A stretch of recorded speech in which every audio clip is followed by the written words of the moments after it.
El Señor de la Misericordia, un programa lleno de bendición para tu alma y lleno de formación espiritual que Guillermina Fabián te hace conocer a través de temas para que te encuentres con el amor más pleno que es el Señor de la Misericordia. Recordando siempre que habrá misericordia para quien ejerza misericordia. El día de hoy estamos hablando precisamente de la misericordia de Dios en la institución del sacerdocio. Y me voy a valer de los escritos de Concepción Cabrera de Armida, Conchita de Armida, fundadora del Apostolado de la Cruz. Y quiero compartir con ustedes acerca de la función mediadora de Jesús como sacerdote. Porque Jesús es mediador de la nueva alianza como sacerdote. Sacerdote es el que pone en relación con lo sagrado, el que se pone en relación con lo sagrado. Pontífice, que significa puente. Jesús es puente, une a Dios con el hombre y al hombre con Dios. Jesús realiza su función mediadora como sacerdote por medio de su oración incesante y de su sacrificio glorioso, o por medio también de su pasión gloriosa. Jesús es sacerdote por su oración, que no cesa jamás. La oración es un acto esencialmente sacerdotal y por eso en la carta a los Hebreos y en el Evangelio de San Juan, ahí se nos presenta a Cristo como orante, como el intercesor. Leemos en Hebreos 5:7, en los días de su carne ofreció ruegos y súplicas. Y más adelante añade el mismo autor, de ahí que pueda también salvar perfectamente a los que por él se llegan a Dios, ya que está siempre vivo para interceder en su favor. Como ven, tenemos un intercesor maravilloso en Cristo nuestro Señor, cuando ejerce su ministerio o su acción mediadora como sacerdote. Por eso cada sacerdote para nosotros es un hombre que también le podemos decir es un puente. Es un puente como Cristo nuestro Señor lo es. Por eso es sacerdote para siempre. Hemos escuchado alguna vez estas palabras. Eres sacerdote para siempre según el rito de Melquisedec. ¿Verdad que así lo hemos escuchado? Pues precisamente los sacerdotes, a la manera de Cristo, a la figura de Cristo, también son sacerdotes para siempre. Son un puente que une al cielo con la tierra y a la tierra con el cielo en esas dos vías. Qué hermosísimo esto que estamos compartiendo el día de hoy. Por eso, de ahí se desprende que también pueda salvar perfectamente a los que por él se llegan a Dios, ya que está siempre vivo para interceder en nuestro favor, como leemos en Hebreos 7:25. Por lo tanto, la oración de Jesús es intercesión por todos los suyos, por ti y por mí. Y fíjense lo que decía, ahí leemos en Juan 17. Señor, Dios del cielo y de la tierra, no ruego solo por esto, sino también por aquellos que por medio de su palabra creerán en mí. ¿Te das cuenta? Que por medio de tu palabra creerán en mí. Por eso los evangelios nos presentan frecuentemente a Cristo en oración. Orar es una necesidad de su ser filial y es una exigencia de su ser sacerdotal.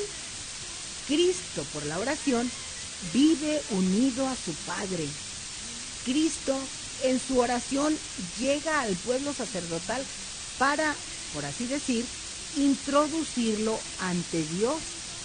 A la luz de estas reflexiones, podemos comprender mejor la importancia que nuestras maneras de creer y de pensar en el ministerio sacerdotal, porque ahí ejercemos nuestro sacerdocio todos y cada uno de nosotros. Recuerden que cuando fuimos bautizados, fuimos también ungidos como sacerdotes, también como sacerdotes. Por eso el esposo es el sacerdote de su iglesia doméstica, de su casa, de su familia. ¿Cuán lejos estamos ahora de esa realidad tan hermosa?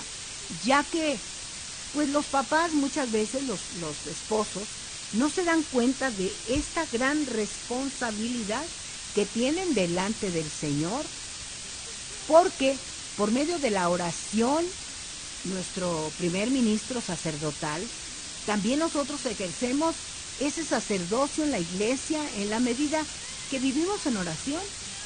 Somos sacerdotes con Cristo en la medida en que vivamos unidos a la oración de Cristo. La oración debe tener un lugar importantísimo en nuestra vida cotidiana. Por eso toda la iglesia debe vivir empeñada, por así decir, en el apostolado de la oración. Todo en nuestra vida debe ser oración. Jesús es sacerdote, mediador por su pasión gloriosa, por su sacrificio glorificante. Tenemos que acompañar la palabra sacrificio con el adjetivo glorioso o glorificante para purificar nuestra idea errónea de sacrificio. Todos cuando oímos sacrificio queremos huir porque tenemos una idea errónea de lo que significa sacrificio. Hoy, aunque eso nos quede solamente eso, vamos a hacer una gran diferencia. ¿Qué significa sacrificio? El sacrificio significa acción en la pena, acción dolorosa, que muchas veces nosotros decimos, es una acción penosa, dolorosa y repugnante. Pues no, sacrificio según el sentido bíblico significa acción consagrante, vivida mediante un proceso purificativo o perfectivo del hombre. El sacrificio es un acto de virtud, de la virtud de la religión.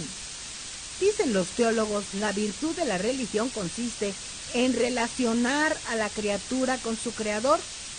La virtud de la religión relaciona a la criatura con su creador por medio de la oración y el sacrificio.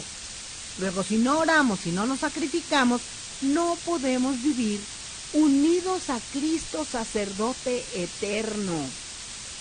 Qué importante que hoy entendamos eso. El sacrificio no es algo que nos debe repugnar, sino todo lo contrario, es la virtud de la religión que relaciona a la criatura, o sea, a ti y a mí, a nuestro Creador, por medio de la oración y el sacrificio, de la adoración, de la alabanza. La acción sacrificial expresa con mucha fuerza la innata dependencia de la criatura con su Creador.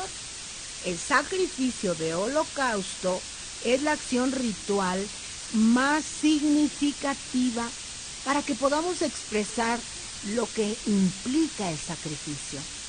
Por lo tanto, el sacrificio es un acto por el cual la criatura expresa la total pertenencia a su Creador.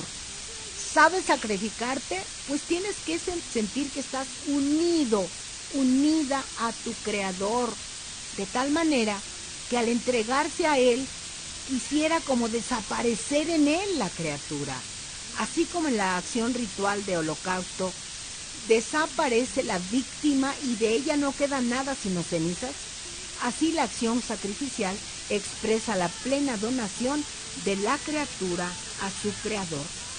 De tal manera, pues, que de la criatura no quede nada, sino que se pierda en una identificación dinámica en el amor y en la vida de su Creador. Esto quiere decir sacrificio, que yo me uno a mi Creador y desaparezco. No queda más que ceniza, no queda nada, porque me uno de tal manera a mi Creador que no hay ya otro sacrificio más que el de Cristo, que es el que vale. Fíjense qué importante que el día de hoy nos hayamos dado cuenta de eso. Cada vez que nos hablan de sacrificarte, nos repugna y huimos del sacrificio. Pues no, el día de hoy entendemos que el que no ora y no se sacrifica no puede encontrar la unidad perfecta con Cristo, su Creador, su dueño, su mediador. Démonos cuenta de eso y demos gracias al Señor porque el día de hoy hemos aprendido, aunque sea esto tan pequeño, pero que es tan importante. No huyamos del sacrificio, hagamos más oración, permanezcamos más unidos a nuestro Creador, que eso es lo que el Señor quiere. A eso nos ha llamado y nada más bloquea eso. Y bueno, me voy diciendo lo que más me agrada. Jesús, en ti confío. Jesús, en ti confío. Jesús, en ti confío. Pero no se vayan, porque ahí viene el Padre Mariano de Blas con su alegría de vivir.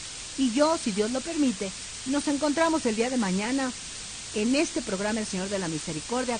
Comenzamos con oración, vamos a la adoración y luego terminamos con la formación. Hasta mañana.